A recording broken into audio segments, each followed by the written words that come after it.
Hi, I'm Dr. Angelina Davis. I'm the founder of Excella Consulting and the host of the Black Girls Consult 2 podcast. After over a decade in healthcare consulting, I now help women consultants turn their hard earned expertise into thriving businesses. And today we're going to talk about why a lot of consultants struggle to land premium clients. Not only why we struggle, but also how we fix it. This often comes up because many times we find that our brilliance is not selling, it's not moving the needle, it's not gaining traction in our marketplace. And because of that, it can be rather defeating and sometimes feel almost embarrassing because we're thinking we have been through the fire, right? We have had established and very successful careers. We have lived through a number of different experiences. We have the knowledge, we have the degrees, but for whatever reason, we're watching so many other people that don't have all of those things seemingly win. So it can be frustrating to even think about going through this. But most of us, including myself, have actually been there. And one of the reasons why brilliance doesn't sell is because most people really don't know what you do. They don't know the value you bring. And so you really can't blame people for not wanting to invest in something they're not familiar with. When we are stuck in this situation, we find ourselves chasing leads, justifying our fees every time we turn around. And then, like I said before, we're being compared to less experienced consultants. And when you look at it, it's not our expertise, it's not our knowledge that's the problem or our capabilities. It is honestly how we have positioned ourselves and the fact that we have not communicated what we do effectively to the right people. So, a lot of what we're going to talk about today centers around how we navigate what I like to call the expert's dilemma. Now, the expert's dilemma is the fact that you're great at what you do, but the hard truth that it doesn't guarantee the recognition and demand you deserve. That is our dilemma. People are not going to hire you just because you went to a certain school or you have a particular certification or you're someone that says that they are the best in the industry. They're going to hire you because they believe in what you do and they see you as being someone different, not just another option. When you are someone that is seen as a commodity, well, look, people are going to price shop. They're going to shop around trying to figure out who can do the work for the cheapest. That's just the reality. And oftentimes that leaves us as the person passed over because you know that you deserve to command premium pricing and the appropriate value for the work that you do. So the core problem really is not the fact that you're not equipped to do the job. It's not your expertise. It's honestly the market's perception of what you can do. And so it's their perception that we actually have to begin to influence. Now, what many people think is that in order to influence the market, we need to be more visible. We need to show up in all of the spaces. We need to be on LinkedIn and Instagram, and we need to be speaking on stages, and we need to be on podcasts. We need to just show up everywhere. So the more that people see us, the more that they are going to know that we can actually serve them. And while there is some truth to you being visible, visibility always helps as part of marketing, it does not fix this problem. Because being visible just lets somebody know that you have a service that's available, that you're somebody that has a business, but it doesn't help you land the client. And so the posting more, the networking more, the marketing more, that's not the answer. We have to start thinking about this differently because visibility is not the same as you being able to effectively position yourself. Decision makers, when they go to hire you for a service as a consultant, they need to know that they are hiring you to do something that is different, that's of a higher level. And you don't want to be seen as someone who is just an average vendor. And if your messaging doesn't convey that difference, then they're not going to know. And it's not going to convert. So marketing and being more visible is part of the game, but it's not the answer. It's not the solution. What we have to actually do is start to help our expertise to make sense. It needs to make sense to the person who has no idea what we do. They don't know all of the years and the decades that went into building the knowledge that you have. And in all honesty, the better you are at your job, the better you are at the work that you do, you're going to do it faster. That's actually part of the value that you offer. But when we're used to always focusing on the task and time and these other measures of performance, it's hard for people to see the value because you're making it look easy. It should be easier for you because you're the expert, but they have to understand why it's easy, how you have spent so much time and dedicated so much into the ability to make it easy. And that's what they're investing in. So we have to begin to shift how they see us and move from being seen as a vendor, someone that's providing a service, to an actual partner, someone that they are going to collaborate with. And when they begin to see you that way, it becomes more of an investment, not just something that they can delegate. Now, we have to accept some responsibility for this, right? Because part of what causes this problem is the fact that we often talk about what we're going to do. We're running through services and tasks and deliverables. And we do that because many times being able to communicate and sell our expertise seems very difficult because it's intangible. It's something that you can't really touch or feel. It's not like a product. And we get stuck in trying to communicate how that's valuable. So we rely on the things that people are most familiar with. They're familiar with receiving some type of document or an audit or something that they can actually hold. We're used to doing that. It's what makes sense to most people. But the challenge in that and the dilemma is that when we're communicating always based upon these tasks and these things that we're doing and the deliverables, that's how they're going to see us.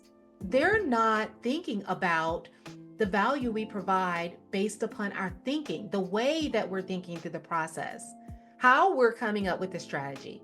The fact that what we are able to share is the most valuable. They're not considering those things because we haven't talked about them. We haven't made it a priority. And so if we haven't made it a priority, how can we expect them to understand the value of our expertise and our brilliance? It's difficult for them to actually do that. So you may think that this is very benign. Maybe it's costing a client or two here and there, but it's really not. There is a huge hidden cost associated with this. The fact that you are under positioning yourself means that you're going to attract clients that are lower tier clients or misaligned clients, not the ones that you truly want to work with. You're going to spend so much time trying to explain what you do that's going to eat away at your capacity to do more work, to serve more people. You're going to spend so much time just trying to land a sale that it's going to lead to these sales cycles being longer. That means it takes more time for money to come in the door. You want to be able to do these things more effectively so you can close deals faster, so you can command higher fees from better clients and get invited into those rooms where even more lucrative opportunities lie. So that is what's really the thing that you're losing. That's the cost. All of those things that are hidden. And that's huge when we're trying to build a profitable business that is sustainable over time. Now, it makes sense that we have fallen into this dilemma because the old way of doing this is to compete based upon credentials. Back in the day, if you were a consultant, you have been in practice for a long time. You typically may have been close to retirement. You had degrees and certifications, just everything under your name, and people knew who you were.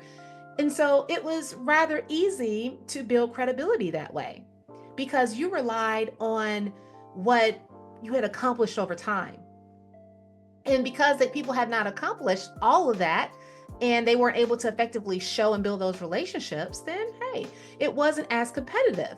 But the market and the landscape has completely changed. Marketing plays more of a factor now, and people are able to build credibility in different ways.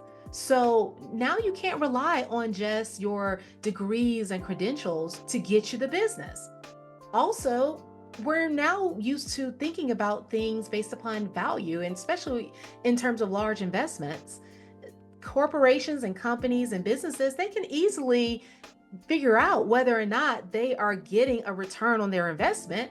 They can do those things that are necessary to figure out whether or not you are worth the investment and the cost. So we have to do a better job of being able to explain that up front. This comes from owning your distinct point of view. That's the newer way of being able to get people to recognize your value. You first have to stand out.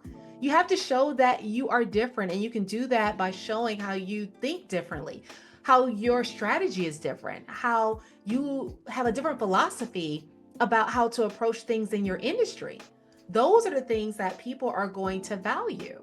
And then clients come to you pre-sold. They don't have to have these long sales cycles and conversations because they already know where you're coming from. They understand who you are. They know what you've done in the past. You've talked about your approach to the work. You have laid out your philosophy and your perspective and your way of thinking. They understand you and they know what you do. And that works for you. It is literally an authority asset. You have things out there in the marketplace online that they can actually tap into and learn more about you on their own time. Most decision makers, they're going to do their research first. They're going to go online and they're going to Google you. They're going to look on LinkedIn. They're going to look in all these different places to figure out whether or not you offer the help that they need. And you have to show that. You have to be able to speak to that in a way that is different than just task and to-do items that they can delegate out to somebody else. They have to see you as being an authority. So that's the shift we have to make. We have to shift from expert to authority. And that's a shift in our mindset, in our beliefs. We have to change the way that we think about this process, the way that we think about becoming an authority in our space. And then we have to communicate that. That's the part of messaging that has to change, and our behaviors have to change. So we're not focused on just being visible and being louder or having the best content online. That's not the focus. That's not our goal. Our goal is to share how we think, to allow them to actually feel the impact of our expertise ahead of time. That helps to humanize it a bit. People begin to understand what you do because it begins to change their lives. It changes their business when they take your insights that you shared and they implement it. That's what is actually going to drive your sales. That's what's going to lead you to claim the title of go-to expert or authority in your space. You want to be seen as a strategic asset so that everything else changes. The sales cycle shorten, clients come to you, and you literally stop chasing clients and being frustrated by the fact that other people seemingly are winning out and you aren't. That will be a thing of the past. And so this is just to let you know that it's not your expertise that needs to change. It's not a pivot in what you do that needs to occur in most cases. It is honestly just understanding your value and how to better articulate that so that it makes sense to the everyday person. Because the person who is hiring you to do the consulting services, they're not hiring you for consulting. They're hiring you to solve a problem. And you have to help them understand why you are the best person to help them get to their next step, to solve that problem, to achieve their goal. And when you do that effectively, that's what actually changed the game. This aspect of messaging and positioning is all fixable. It's not hard. It's just a matter of shifting the way that we're thinking about this process and stop focusing so much on the marketing aspect in terms of tactics, but think about how we are actually sharing our thought leadership, our thoughts, our philosophies, our perspectives more openly. That makes the difference in the consulting world. So if you're finding that you feel undervalued, underpaid, and like you're the best kept secret, this is the change that you have to make. All right, guys, I hope this opened up a new way of thinking about how you're showing up in our industry. Let me know. Drop your comments below. Also, make sure that you subscribe to this YouTube channel for more and more episodes. I promise that if you make this shift, it's going to change everything in your business because you deserve to be the authority, the leading authority in your space. And once you communicate that, it's going to be easy for you to do. All right, guys, take care.